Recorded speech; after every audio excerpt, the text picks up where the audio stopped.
So hello guys, आज का हमारा टॉपिक रहेगा कोरल ब्लीचिंग। हमने पिछले वाले लेक्चर में पढ़ा था हमने कोरल रीफ्स के बारे में। ठीक है, आज का जो हमारा टॉपिक रहेगा वो रहेगा कोरल ब्लीचिंग के बारे में। कोरल ब्लीचिंग होता क्या है, कैसे होती है, क्या इसके रीजंस रहते हैं। तो चलो आइए पढ़ते हैं। Coral bleaching. ब्लीचिंग की जो प्रोसेस होती है उसमें क्या होता है, इसकी डेफिनेशन क्या है कि इसमें जो सिम्बायोटिक रिलेशनशिप होता है हमारे पास किसमें, एल्गे और फंगस में, वो हमारे पास लॉस्ट हो जाता है। ठीक है, ठीक है। तो इसमें क्या होता है, लॉस ऑफ सिम्बायोटिक एल्गे, और जो कॉरल्स होते हैं वो टर्न वाइट। इसमें क्या होता है कि जो सिम्बायोटिक रिलेशनशिप होती थी हमारे पास एल्गे में, एल्गे जो हमारे पास कलरफुल दिख रही थी हमारे को, ठीक है, हमने देखा था पीछे कि बहुत ज़्यादा कलरफुल हमारे को डिफरेंट डिफरेंट कलर्स की हमारे को एल्गे दिख रही थी। उसमें क्या होता था कि हमारे पास एल्गे और फंगस के बीच में हमारे पास क्या होती थी, एक सिम्बायोटिक रिलेशनशिप होती थी। जब हमारे पास कोरल ब्लीचिंग होती है उस टाइम वो जो सिम्बायोटिक रिलेशनशिप होता है दोनों के बीच में वो ख़त्म हो जाता है। ठीक है, और उसमें क्या होता है, जो कोरल रीफ्स होती हैं वो वाइट होने लग जाती हैं। ठीक है, जैसे मैं आपको एग्जांपल दिखाती हूँ। यहाँ पे ये हमारे पास एक कोरल रीफ है, ये बिफोर है, ये आफ्टर है। ठीक है, ये जब हमारे पास एल्गे और फंगस के बीच में सिम्बायोटिक रिलेशनशिप था, और ये तब की पिक्चर है जब हमारे पास ये सिम्बायोटिक रिलेशनशिप ख़त्म हो गया। ठीक है, तो ये वाली कोरल रीफ जो थी इस वाले स्ट्रक्चर में ये टर्न आउट हो गई। क्यों? अब ये जो है, ये सिम्बायोटिक रिलेशनशिप जो है ये ख़त्म क्यों हुआ, इसके रीजंस क्या क्या हैं वो हम पढ़ेंगे। पहले 2-3 एग्जांपल्स इसके देख लो। एक ये एग्जांपल था, बेसिकली तुम्हारे को ऐसी दिखाई देंगी वो वाइट स्ट्रक्चर, ये देख सकते हो तुम, पहले ये ऐसे दिखते थे और ये अब ऐसे दिख रही है। ठीक है, तो ये सारा किस वजह से हो रहा है, कोरल ब्लीचिंग इसी प्रोसेस को बोलते हैं। ये जो इनका कलर होता है ये सारा उड़ जाता है और ये इस जैसे भद्दे कलर के दिखने लग जाते हैं, ऐसे वाइटिश कलर के दिखने लग जाते हैं। अब इसका रीज़न क्या है, ये ऐसे दिखते क्यों हैं, तो ये है इनके कॉजेज़।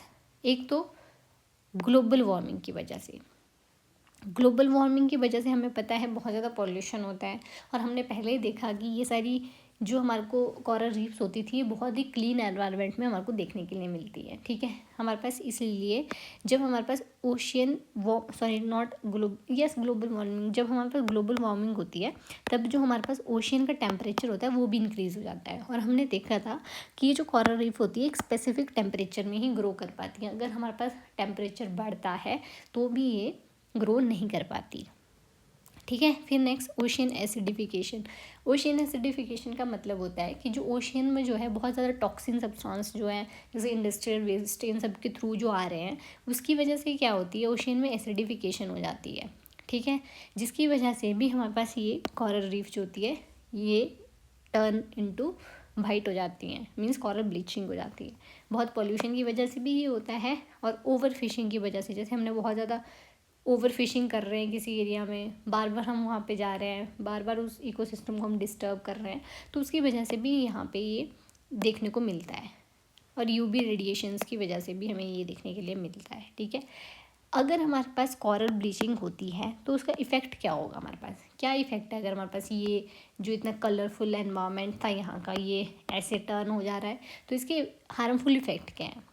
तो इसके इफ़ेक्ट हमारे को कुछ ऐसे देखने के लिए मिलेंगे, जैसे इसमें कोरल स्टारवेशन हो जाएगी। कोरल स्टारवेशन मीन्स कि कोरल जो होंगे वो ख़त्म होने लग जाएंगे, बहुत ही कम अमाउंट में हमारे पास कोरल रीफ रहेंगे। ठीक है, रीफ इकोसिस्टम जो होगा वो कोलैप्स हो जाएगा। जितना भी रीफ, मतलब यहाँ पे जितना भी हमने इकोसिस्टम देखा था, जितनी भी हमने फिशेज़ देखी थी यहाँ पे, या डिफरेंट डिफरेंट टाइप के एनिमल्स वेराइटी देखी थी, जब ये रीफ सिस्टम ही नहीं रहेगा तो सारी वेराइटीज़ और वो सारा इकोसिस्टम वो डिस्टर्ब हो, मतलब ख़त्म ही हो जाएगा। ठीक है, क्योंकि ये सिस्टम ही ख़त्म हो गया तो यहाँ पे रहने वाले लोग भी ख़त्म ही हो जाएंगे। ठीक है, तो ये हमारे पास क्या होगा, ये इसका एक और इफेक्ट रहेगा। और लॉस ऑफ मैरीन बायोडाइवर्सिटी, जब रीफ इकोसिस्टम ही ख़त्म हो गया तो ऑब्वियस सी बात है कि मैरीन बायोडाइवर्सिटी जो होगी वो भी लॉस्ट हो जाएगी। और भी बहुत ज़्यादा इफेक्ट इसके देखने के लिए मिल सकते हैं हमारे पास, जैसे अगर कोरल रीफ्स ख़त्म हो जाती हैं तो जितने भी लोग वहाँ पे फिशेज़ मतलब फिशरीज़ का काम है जिनका, जितने भी मछुआरे वहाँ पे मछलियाँ पकड़ने आते हैं वो वहाँ पे नहीं आएंगे। उनका मतलब ह्यूमंस में उनकी जो जितनी भी आमदनी कमाने का जितना भी हमारे पास वो था रिसोर्सेज थे वो भी उनके कम हो जाएंगे, ठीक है। और हमारे पास जितनी भी बायोडाइवर्सिटीज़ थी, कि वेराइटीज़ थी डिफरेंट डिफरेंट टाइप की, वो भी लॉस्ट होते रहेंगी। तो मतलब बहुत सारे इफेक्ट इससे देखने के लिए मिलेंगे। तो थ्रेट क्या है हमारे पास कोरल रीफ का, ठीक है।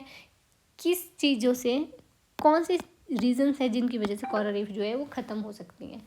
तो वो रीज़न रहेंगे हमारे पास, जैसे क्लाइमेट चेंज, ये भी एक थ्रेट है कोरल रीफ्स के लिए। कोरल माइनिंग, कोरल्स की जो माइनिंग की जा रही है उसकी भी, वो भी एक थ्रेट है। प्लास्टिक पोल्यूशन भी थ्रेट है। ऑयल स्पिल्स भी थ्रेट है। क्योंकि ऑयल स्पिल कैसे थ्रेट है, अगर ऑयल की एक लेयर बन जाती है पानी के ऊपर, तो जो सन रेज नीचे तक पेनिट्रेट कर सकती थी वो नीचे तक पेनिट्रेट नहीं कर पाएंगी, ठीक है। इसलिए वो भी उसको क्या कर देंगी, डिस्टर्ब कर देंगी। और फिर डिस्ट्रक्टिव फिशिंग, मतलब जो फिशिंग, ब्लास्ट फिशिंग जो होती है, मतलब बहुत ही ज़्यादा एक जगह से बहुत बहुत ज़्यादा लोग एक साथ ही एक जगह पे फिशिंग कर रहे हैं जाके, तो वो भी इसका एक कारण है, थ्रेट है इनके लिए। और एक कोस्टल जो डेवलपमेंट, कोस्टल एरिया में जो भी आजकल डेवलपमेंट चली है, जैसे वहाँ पे जितने भी कोस्टल जो एरियाज़ हैं वहाँ पे एयरपोर्ट वगैरह बन रहे हैं, सॉरी वो एयरपोर्ट नहीं, पर क्या बोलते हैं वहाँ पे, जहाँ शिपिंग स्टेशन बन रहे हैं, तो फिर वहाँ पे उसकी वजह से जो कोरल सिस्टम का जो एरिया है उसको वो छेड़ रहे हैं, जिसकी वजह से कोस्टल डेवलपमेंट भी उनके लिए एक थ्रेट है, ठीक है। नेक्स्ट आ जाता है हमारे पास कि कंजर्व कैसे कर सकते हैं हम इसको। तो ग्लोबल लेवल पे भी कोरल को कंजर्व करने के लिए कुछ एक प्रोजेक्ट चलाए गए हैं, जैसे मैरीन प्रोटेक्शन एरियाज़, जैसे कोरल रिस्टोरेशन प्रोजेक्ट्स हमारे पास चलाए हैं। जैसे आर्टिफिशियल रीफ, मतलब आर्टिफिशियली ये वाला सिस्टम एक क्रिएट किया जा रहा है पानी के अंदर थ्रू टेक्नोलॉजी, ठीक है। तो वो भी एक एफर्ट है। इंडिया में कुछ एक इनिशिएटिव लिए गए हैं कोरल रीफ के थ्रू, जैसे रीफ की मॉनिटरिंग बाई ZSI, GCRMN, इनके फुल फॉर्म तुम चेक करोगे, ये तुम्हारा काम है, ठीक है। अब नेक्स्ट ये कोस्टल रेगुलेशन जोन, जो ये जो कुछ एक जोन्स हैं जहाँ पे बहुत ज़्यादा ये कोस्टल एरिया के पास जहाँ पे कोरल रीफ्स देखने के लिए मिलती हैं, तो वहाँ पे वो उन जो एरियाज़ को है कुछ एक गवर्नमेंट अथॉरिटीज़ उनको रेगुलेट कर रही हैं, ठीक है। और national coral reef research centre, और इनके ऊपर रिसर्च करने के लिए तो national coral reef research centre भी इस्टेब्लिश किए गए हैं। So that is the whole thing about the coral bleaching. अगर आपको वीडियो अच्छी लगी हो, so don't forget to subscribe the channel and stay tuned for the such videos.